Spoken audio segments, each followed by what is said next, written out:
Guys, listen, I know what the answer is, though, to fix all these problems. You ready for it? I'm ready to hear it. Everyone needs to buy an EV. Yeah.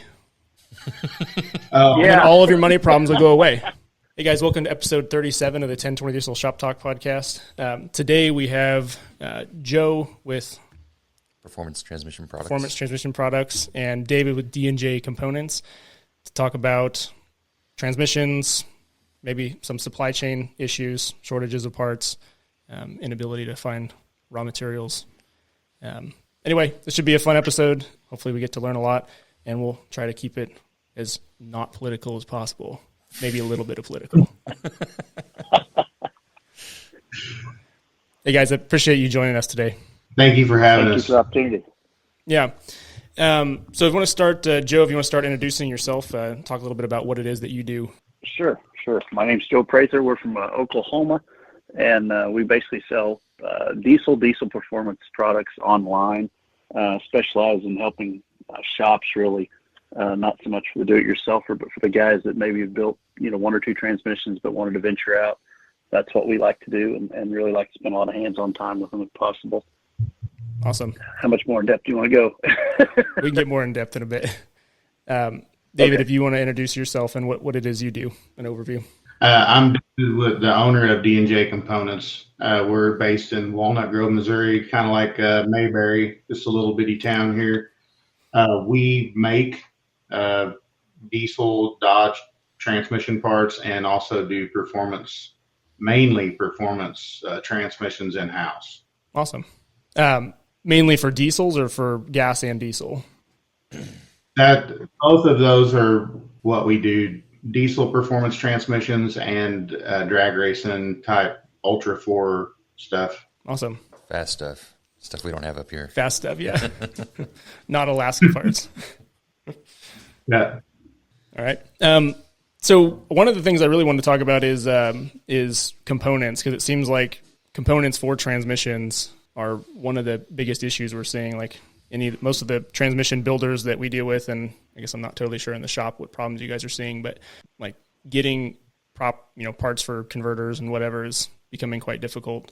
So David, from the manufacturing side, what are the biggest issues you guys are seeing with the supply chain right now? I don't know how detailed you want me to get, so I'll go as detailed as you want or as I want, and then you edit out what you don't want there. How about that?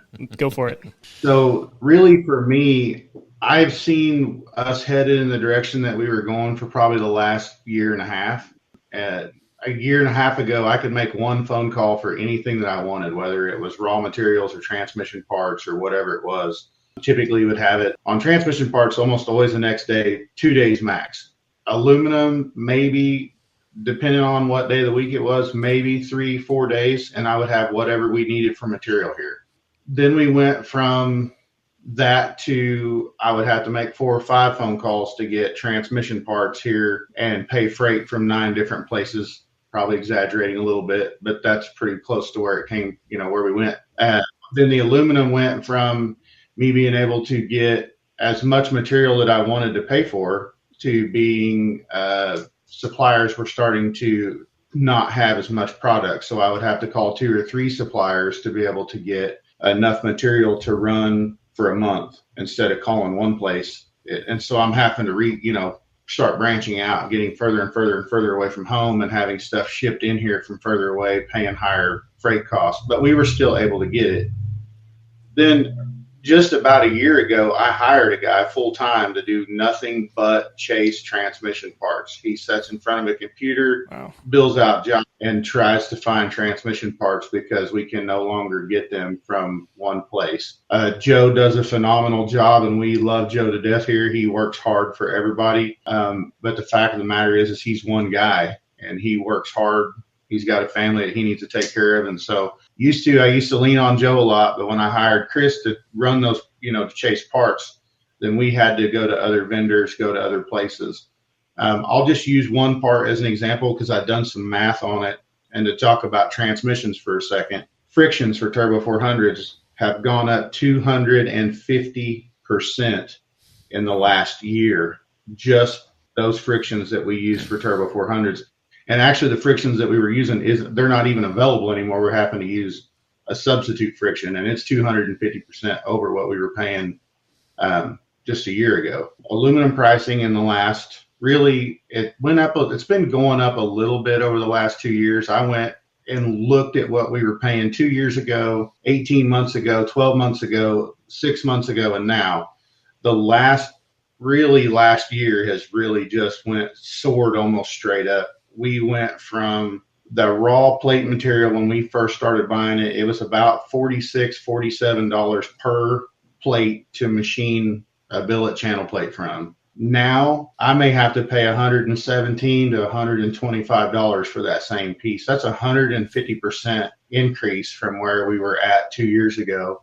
Yeah. And like I said, the last year is where all that stuff has really just soared. I buy material from Texas now, Chicago, Minneapolis, northern Minnesota, Kansas City, Missouri, Oklahoma City, anywhere I can get material, I'm having to have it shipped in. Well, there's another side of that too.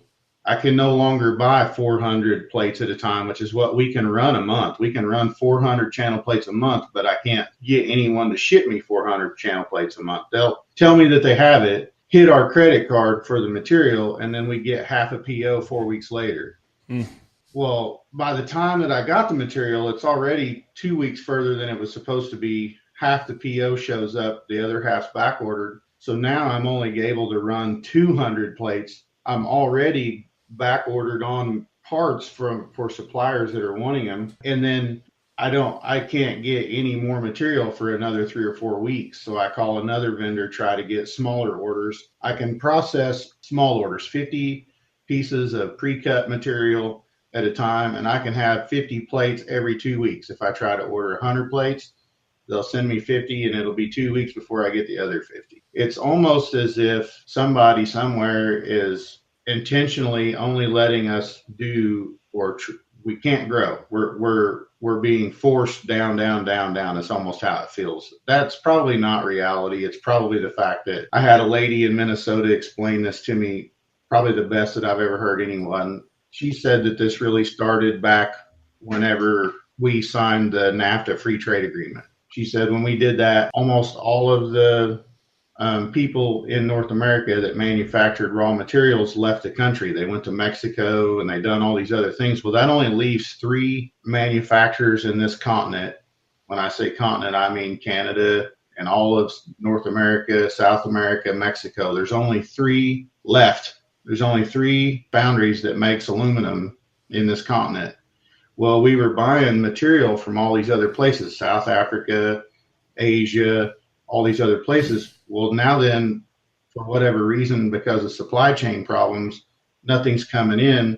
So now I'm fighting with Ford that's building trucks out of aluminum for material to make channel plates for Dodge transmissions. Yeah.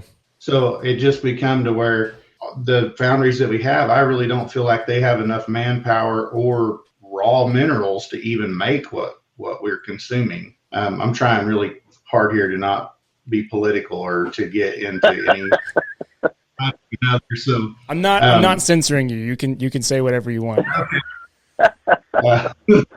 No zucking way. Rising fuel costs, all this stuff matters. You know, everything that we're dealing with right now, and the amount of inflation that we're seeing is going to, at the end product, really hurt the consumer.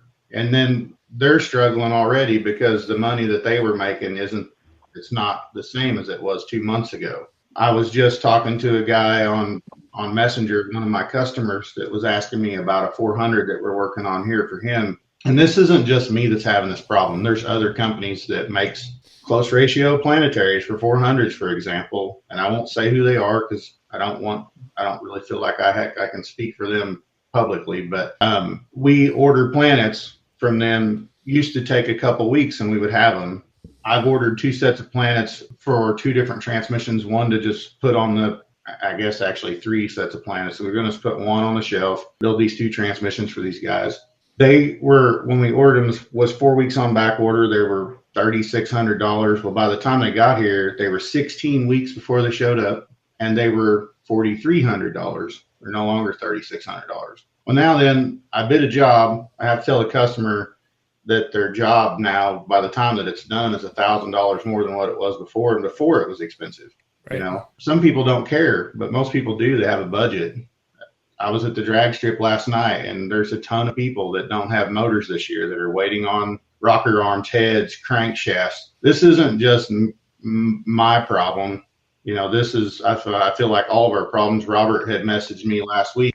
I seriously have been in tears over the stuff that's gone on. It's the hardest thing in the world as a business owner to raise your prices for fear of losing your customers. Number one. And then if I lose my customers, I got 9 families that's counting on paychecks every 2 weeks. You know, so you don't want to lose the customers, because you need to make sure that you can keep your employees' families taken care of. This is a mess, guys. I don't think that it's going to be anything that's going to get fixed soon. I think that we are all in it together. We all need to work together. Everybody's going to have to be patient, but I don't know where this road's going to go. Yeah. Yeah. I mean, when we've got, you know, the doom of like, oh, there's even going to be food shortages and everything too. It's like, well, how much is there going to be care for the, the automotive industry when people are worried about their food? Like, and the fact that the dollar's worth nothing. Like, I sent Joe a little article the other night that was talking just about Russia, you know, because we're supposedly at war with Russia or whatever, and we've shut off sanctions to them. Well, because of the United Nations, Russia shut off sanctions to all these other countries. Russia, I don't know how many people know this, but 100% of titanium that's used all over the world comes out of Russia. Number one importer to this country of nickel ore is Russia. Number 2 importer of iron ore into this country is Russia. They're the number 14 on the list of people that the entire globe gets wheat from. The entire continent of Africa gets 47% of their wheat from Russia. They're not sending any of this stuff out. What we're dealing with is tough, but in the end, there's going to be famine in that country. People are going to die because of what's going on. Mm-hmm. We will probably get through it. We're first world. These are first world problems, but in third world countries, there's going to be lots and lots of people that suffer way worse than we will. Yeah. So I'm trying to keep my head up and be positive, but there's going to be a lot of hurt people before this all comes to an end, if it ever does. Yeah. Yeah. Back to the supply issues. Like, I know for us, like trying to deal with how to handle pricing on stuff that might take 6 months to be able to fulfill an order on is hard. And then, you know, same thing, like some of the transmission builders that we use are like, well, 4 or 5 months, we can hopefully get a transmission. That's hopefully. It's like, well, how do I sell a transmission to somebody and say, well, hopefully it'll be, a couple months, but a lot can change in a couple months. And so there's no way to predict, what the future is going to look like. And like you said, generally, like a lot of people are okay with that, like wait times or the price changing. But, the financial situation of someone who may have bought, a transmission now may be different in 4 months. And right. Yeah, no, I don't know how to navigate that very well. It's becoming more and more of a problem, like every day. The bigger companies like Borg Warner, I use them for an example. We use a lot of their 4L60E, 4L80, the late EPC solenoids in one of our parts. Joe will probably back me on what I'm getting ready to say. And it's coming from them to the vendors. They're being told they can only sell two of those solenoids a day to a customer. Mm-hmm. So here I am. I'm trying to put together governor pressure solenoids, for example, with those solenoids. We sell usually 375 of those a month, somewhere in between there. And I can have 60 solenoids. I can't like that don't work. I can have 60 solenoids a month, and we usually sell 300 and at least 300 of them a month. The other side of it is whenever we were buying those, they were, about half of what we're paying now for them. Yeah. When we were, I don't know, it's going to be a bad deal. We're trying to figure out how to get around that. I feel like on that particular part, it would be smarter for me to sell that part to you guys without a solenoid in it. That way you can choose to get a solenoid from wherever you want, out of a core, buy a new one from your suppliers, However, but the vendors that we sell to do not want to create another part number for a part that doesn't have a solenoid in it. Right. Because they assume this is temporary. I'm not so certain that it is. Yeah, I think we're going to have to start finding alternatives to a lot of things. I got a friend that lives in Utah, and he works with a company that does retrofits on solar systems. They buy batteries. They do like retrofit your cabin to run off solar, or your RV, your trailer, whatever. And the owner of that business was talking about buying batteries. I guess the only manufacturer for those batteries right now is in China. And right now the minimum order is $10 million, and they're expected to pay for it up front. And there is a 6-month wait. So you're sitting on $10 million out, and you're not going to get any product to get a return on that investment for 6 months. Which isn't a big deal for like Tesla, but there's a lot of small companies that are built on, the country really runs on small companies, like a dozen, 100 employees. The backbone of America. Yeah. The country runs on us. It runs on you guys, small businesses. Joe, us. It runs on small businesses, and if they crush us, I don't know what we're going to do. The country can't sustain. We're the ones that pay the taxes.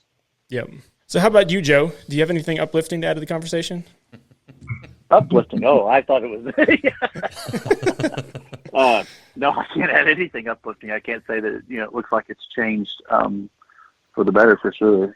It is. One thing comes back in stock and you get excited, and then you see 5 other things that went out. It's just a constant battle. It doesn't look like anything has gotten better at all. I hate to say that, but I was actually talking to a guy about some converters just about an hour ago, and he said he didn't have any 68 converters ready. And I'm like, I already need 3 or 4 right now. And he's like, well, it'll be 5 days out. I'm like, oh my gosh, what am I going to do? And it's from billet covers that are hard to get. It's the clutch linings. It's everything. There's not one thing. So it's very frustrating, and it's not one transmission, it's every transmission.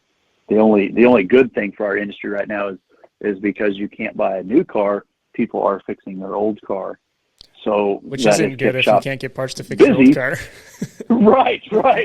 It's kept shops with cars there, but they can't necessarily get the parts. So it's extremely frustrating. And I feel sorry for everyone, whether you own the business, whether you own the vehicle, whether you're the guy delivering the parts.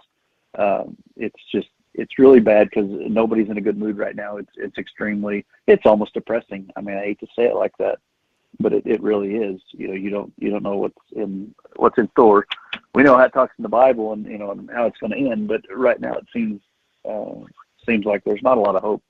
So we just have to be careful what we focus on, I guess. Yeah. And the hard thing is too, like, if you've got a work truck, like for us as a shop, like somebody brings us a truck and their DPF failed or something, and they, if it's a truck they need to make money, it's like, well, if we can't get a DPF, we can't get a component to fix your truck, it's like, that's 2 businesses. We're not going to be able to make money. Absolutely. Because we can't fix your truck, and you can't use your truck to make money at a job. Shop and, yeah, you can't finish your truck and you can't go back to work. Yeah. There's no essential employees anymore. No. Yeah. We got knocked down the chart. Guys, listen, I know what the answer is though to fix all these problems. You ready for it? I'm ready to hear it. Yeah. Everyone needs to buy an EV. Yeah. And all of your money problems will go away. I saw it on CNN and Fox, so you can believe it. Yeah. $80 a month. Comedy hour. Yeah. You don't have to pay $5 a gallon for gas anymore. Just drop 80, 90 grand on a. Now, did you guys, any of you read? Go ahead. I was just mouthing Joe. Oh. Did any of you read the article on the, I guess they call it electric Duramax? Did you read that? No. Mm-mm. Okay. It was, I'll have to read it again, but it's something like he went to take a 10 or 12-hour trip, something like that. It may not have been that long. And it ended up taking them like 24 hours because they had to he was pulling a trailer. Do what? I'm sorry? I think it was supposed to be a 5-hour trip, Joe. 5-hour trip. Okay. But it ended up taking like 24 hours. So many places they had to stop and charge. several places didn't have places to charge. They had to backtrack. One place they couldn't find anything, had to plug it in somebody's house and had to spend the night because, like our old house when we moved in, it's over 150 years old. It had a 100-amp service. That's all it had, the whole house. That's what it requires to recharge some of these vehicles. So most of these people running out saying, oh, yeah, I'm going to buy an electric car. Your house can't even sustain that. And we got asked last year during wintertime to shut off some of our heaters because we're too much to struggle on the electric grid. And I'm like, well, what are you going to do with electric cars?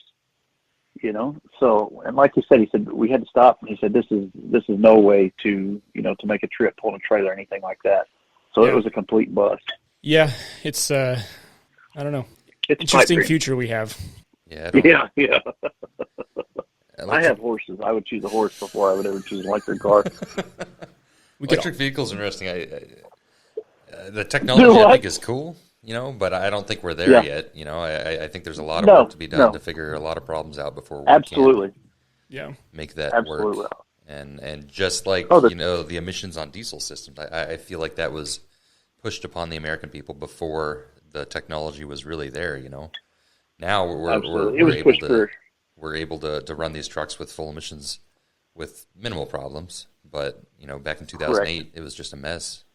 Well, did you see, this is terrible. Did you see, I see if I find the article here, that California is sending, like the DMV the CARB via the DMV is sending letters to people that have like 2008 to 2007 to 2009 diesels. Yeah.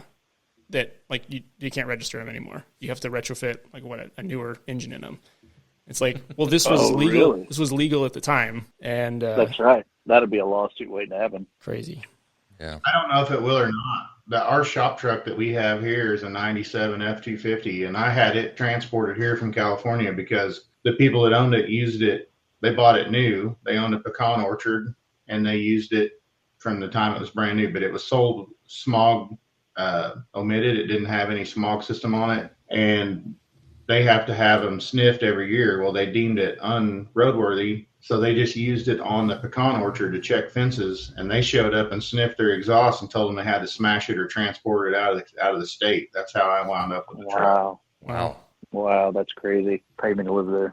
But a lot of their big trucks now, you can't drive in there. You can't run freight in and out of there unless it's 13 and up truck with all the emissions intact. Isn't that correct? Something like that. I don't know what it is. Yeah, because like my dad buys and sells a lot of semis and stuff, and those trucks were easier to pick up like pre-13 because they didn't have that stuff on there, and a lot of guys couldn't run them over the road anymore. Yeah, let's talk about happy stuff, David. When did you start D&J, and did it start with like machining? Was it manufacturing? Was it just because you want to build transmissions? Like, where did you start? So my grandpa started building transmissions in 1957. He taught all of his sons how to do that. I have an uncle that works for Automatic Transmission Service Group, ATSG. He's still there, been there for, 20 some years. My dad owns the largest retail installation center in this region, Mississippi West, 70 South. So the entire corner of the United States, he has the largest retail installation center here. I grew up in this industry. It's all I really know. And I worked for my dad for years and years and years.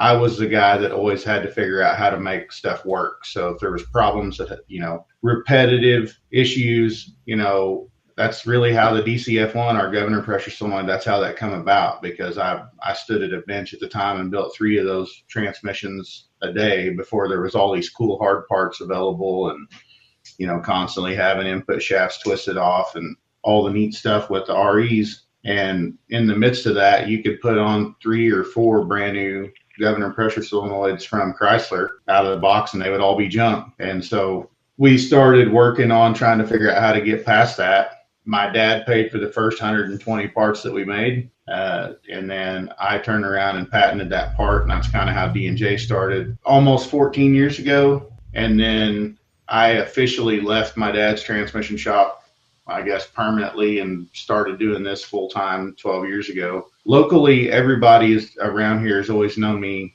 for performance stuff. I built torque converters for 8 years. Always was a guy that everybody in this area come to have, a performance transmission and converter done. So I kind of, whenever I branched off on my own, it really wasn't hard for me to do. I was already that guy in the area. I paid another machine shop for almost 7 years to make parts for us. I told Robert that whenever he was here, I bought our first milling center almost 9 years ago now. And when I got it here, I didn't know how to turn it on. I actually had to pay a guy to come here and show me how to start it and turn it on. So he helped me through all that, nights and weekends, and figuring out how to make parts. I went to Gibbs Cam training, met a really, really super good dude named Ben that has really been my saving grace ever since. He's I think of him like a brother. And when I get in a bind, I still call him. Yeah. He's very helpful. But anyway, we bought the first machine, and about 2 years later, I bought a second machine.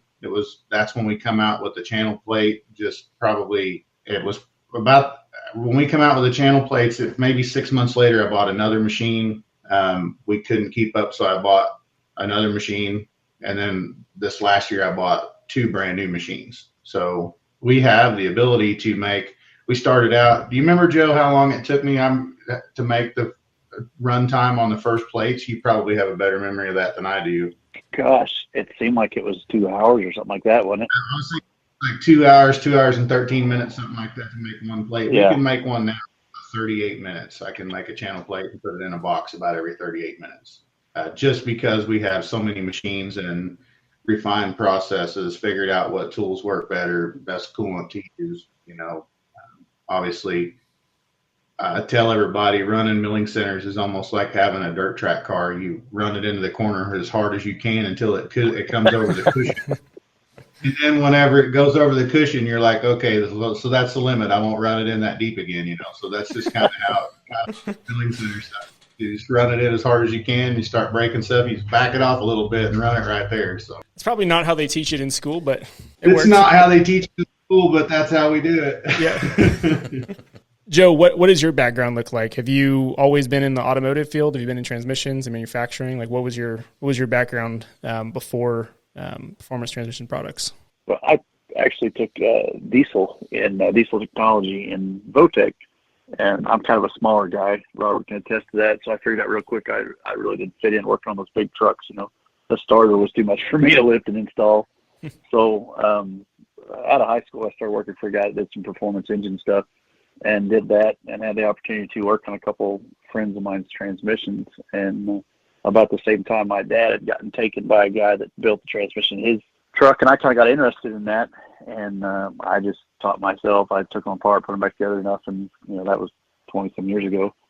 About 98, I think we started a shop just out of a little pole barn, and around 2001, I think we built a big shop, had 5 or 6 employees, and I really liked that.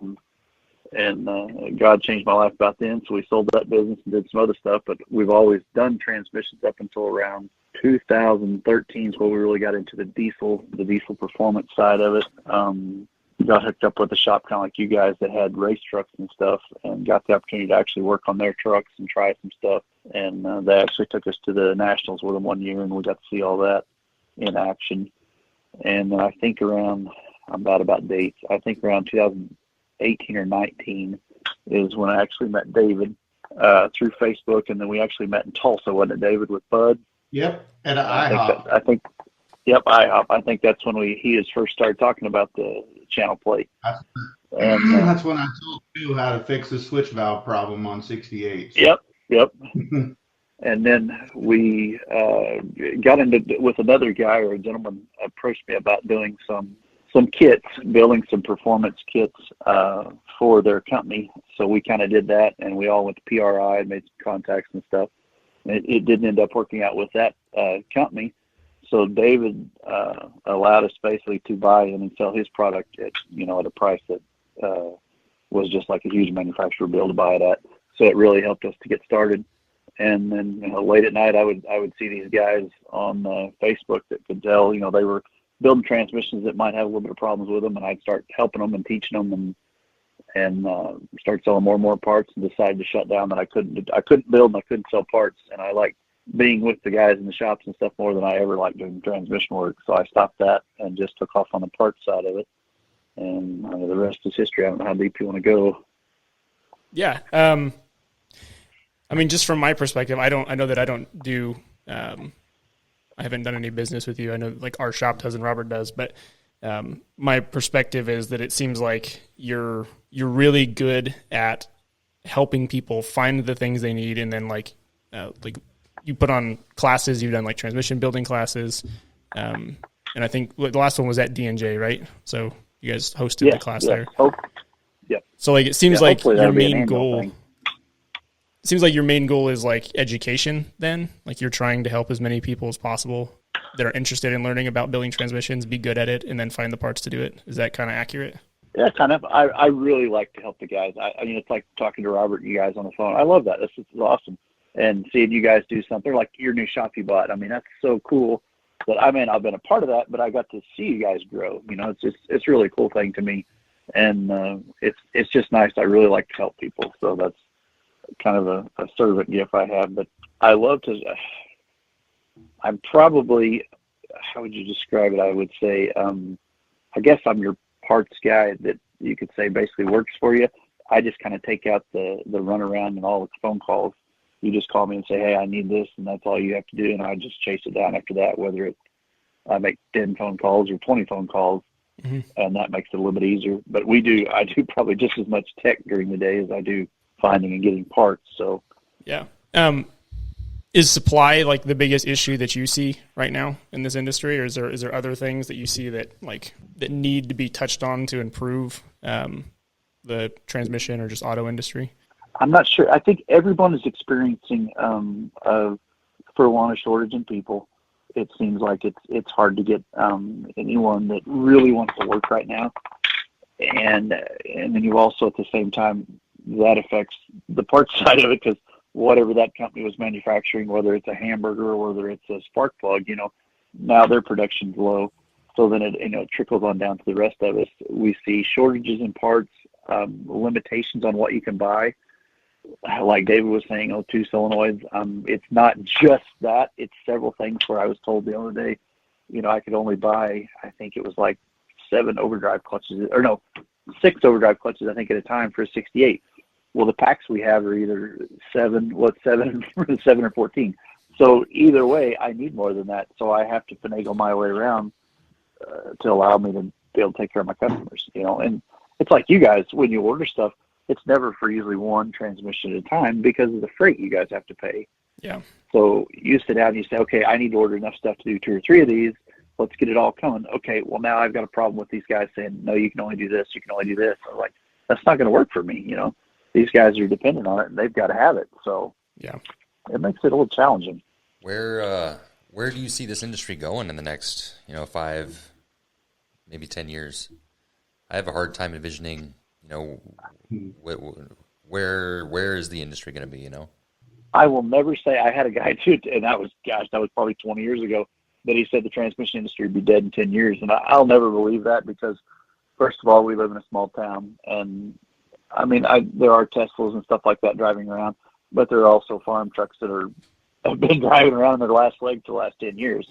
So to me, there'll always be that kind of work. Now, whether it's enough to sustain a big shop, probably not. Probably an individual guy that's, got his stuff paid for and only wants to work so much a month. Absolutely. Like David was saying, if it's getting hard to get materials already, 6 months we're going to have trouble. It's not going to be 5-10 years. I think this next year is going to be extremely hard on us. I think next winter will be extremely hard on us with gas prices and propane. And I guess some people up north use they call it heating oil. I have no clue what it is, but their price almost doubled on that. So just to heat their homes, it was just killing them. So I think everything is going to have a lot of effect on our industry in the next 6-8 months. David, did you design your channel plates? Like you design it, manufacture, and sell them? It's like, yeah. Do you have a background in like engineering, or was it just? No, I didn't even graduate high school, man. That's kind of funny because whenever I was in elementary school, I had learning disabilities and was in LD class. Didn't graduate high school. Don't have an engineering degree. I've just always had a knack for figuring out how to fix problems. I've always been really good at making things, drawing stuff. I just kind of, I guess, natural at that stuff. So no, I don't have any kind of engineering background. Whenever we made the first channel plate, Joe actually tested it for me. It's here in my office also. We finally put it back here on the shelf, but we drew every single line, and it took us forever to do so. Trace out circuits, eliminate the ones that wasn't needed. You know, when we first made the very first plate, we wanted, obviously, the shallower tracks was to eliminate runtime. I knew from building Chrysler transmissions, 904 727s, the only reason that all those tracks was as deep as they was to save on material, because pennies make dollars when you're talking about mass production. So we just didn't know how shallow we could make them. So we originally made the first plate, the tracks are actually deeper in, and then we backed it up a little bit to see if it affected it any at all, and it did not affect it any at all, and that's just kind of where we stayed at. So no engineering degree.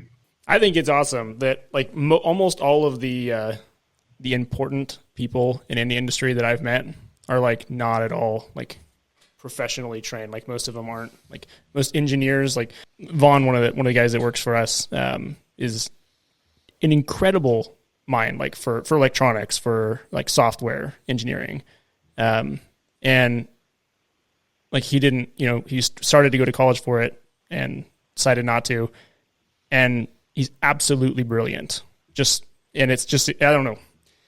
It makes me happy to see so many smart people, especially as like one of the dumb people. It's like I get to surround myself with incredibly smart people, and it makes me feel like I'm part of the club. I consider smart, Dusty. I tell most people I feel like Temple Grandin every day. A door open and I walk through it. So I don't consider myself super smart, and I tell most people if I can do this, anyone can do this. Yeah, that's how I feel. Yeah, that's not true, but he feels that way. I feel like the times ahead are going to be even more critical to have those innovators, those absolutely critical thinkers come up with solutions to problems that we're going to run into. Yeah, absolutely. Being able to see a different way to do something, and then doing it, being able to make those decisions is going to be pretty important. My concern is that we don't have enough people, I guess, because I feel like I tell people all the time that I'm too dumb to quit. I'm more stubborn than I am smart. And I don't think there's very many people like that anymore. I don't think there's very many people that they're like, I'm just going to beat on this and I'm going to rack my brain on this until I figure it out, because my little girl's over here hungry and I have to figure out how to feed them. And I just don't know if there's enough people anymore that have that mindset. Everything pushes for like a short attention span. Like, the most popular way to interact with people now is in like the shortest clip possible, and generally of something that's not educational, and probably like the opposite of educational, like something incredibly stupid. TikTok. Yeah, TikTok. Shortening. Like I don't even know because I don't use these things, but short like reels or stories or whatever, like something that doesn't actually help anyone understand anything. This is how we're supposed to communicate now. I don't have any desire to communicate with people that way, but it's training everyone to not want to follow through. I think on anything. Absolutely. There's no accountability. There's no accountability in that either. There's no one to listen to what you said, and then if you don't do what you said, there's no one to come back to you and follow up and say, "Hey, Dusty, did you finish that task that you were working on?" There's no accountability in anything. No one achieves goals because no one's pushing them. Mm-hmm. Yeah. Where do you see, Robert? What do you think the next 5 years of this industry is? Next 5 years, making it through the times we're in right now with the part shortages and supply chain faults. I think, unfortunately, a lot of businesses might not make it through that. It's going to rely on being able to adapt, being able to adjust, and figure things out. You can't just keep on doing what you always did because, times are changing. But making it through that, right now Ford is not even taking orders on Super Duties because they can't build them. And there's going to be a whole lot of older vehicles on the road. So I think that's a lot of potential to, they're obviously going to need fixed. The people that are using these trucks for work, they're going to want their trucks to work. I have some pretty good customers that I, trust, that I have done repairs that I typically wouldn't do on, anyone's truck, just to get those trucks, back on the road and making money for those customers. Yeah. I had a truck come in that wouldn't regen because his fuel gauge, the sending unit was broken. The truck had to be above 10%. I had to see 10% or more in the fuel tank to regen, and it saw 0, so it wouldn't go into regen, and it went in limp mode.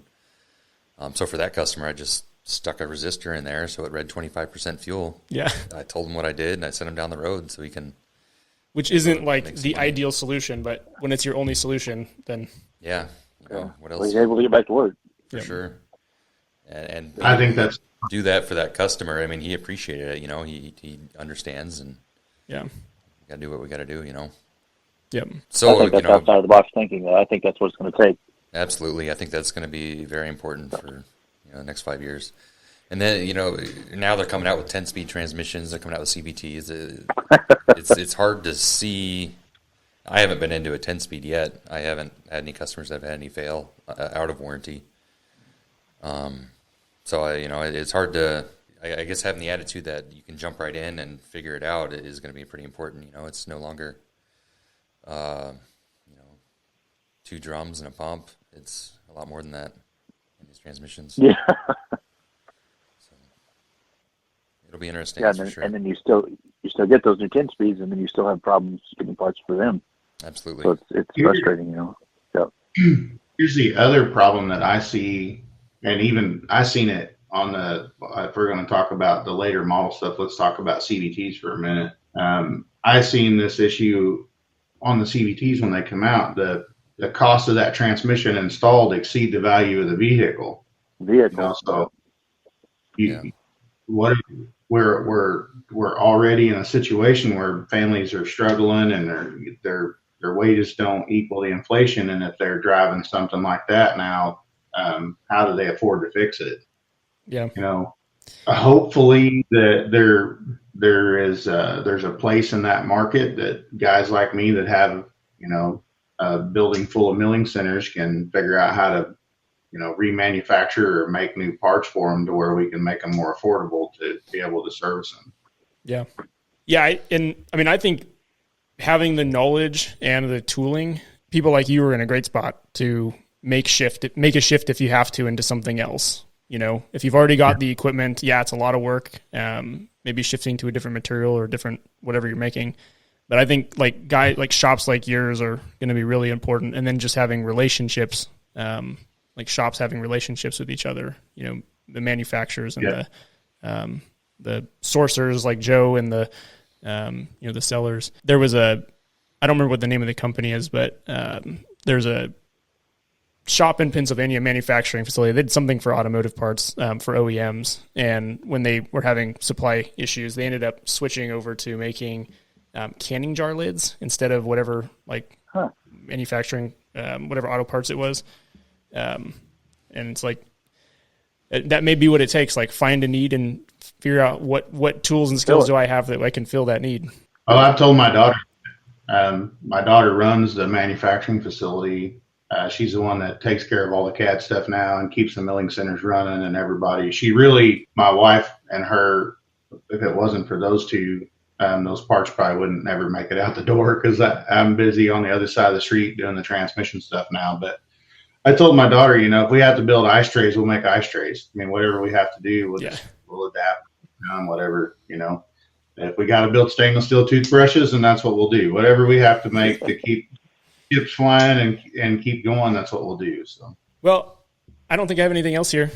I love talking to you guys, but I don't want to take up too much of your time either. Thank you for having us come on. I appreciate it. Yeah. Thank you, Joe. Thank you, David. Thank you, Robert. Thank you. Thank you. If you guys want to have a conversation about anything else in the future, just let me know. I'd be happy to sit down and talk. Awesome. Thank you All for right. your time. Thank you. Yep. See you guys.